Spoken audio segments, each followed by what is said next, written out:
You can see, this is the number of the Fulani people. It's now getting to Nenwe and they come to destroy our farms. The whole Nigeria, the whole world should hear this. Look at what the Fulani people are doing. Look at them. Look at it. Look at what Fulani people are doing. They are calling, they carry this number to Nenwe. They carry this number to Nenwe to destroy our farm. Look at what Fulani people are doing. Look at it. The whole world should do it. The whole world should look at it. The whole world should see it. These Fulani people. Look at what they're doing. Look at what Fulani people are doing this morning. Today, the 29th of June 2019. As I'm speaking to you, this is Nenwe. This is Nenwe. This is Nenwe.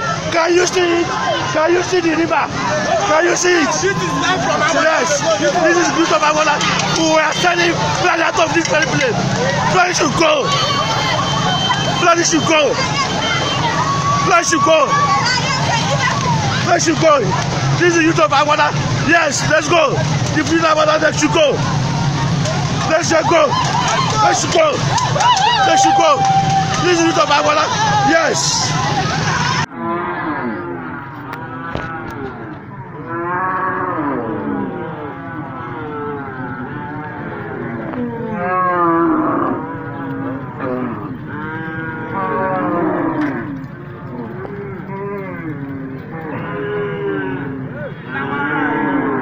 Onda bada.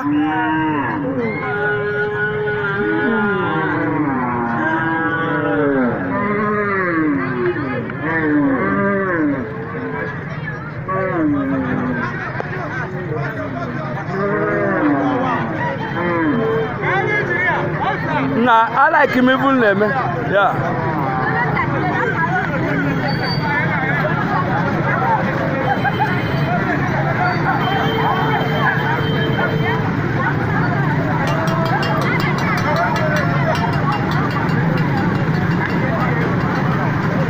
Yeah, but well.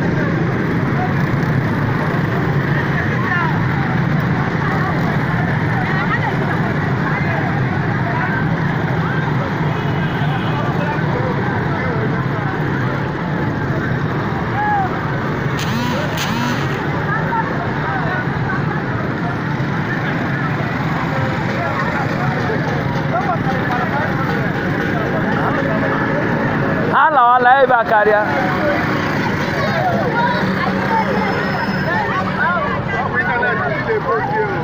No, where?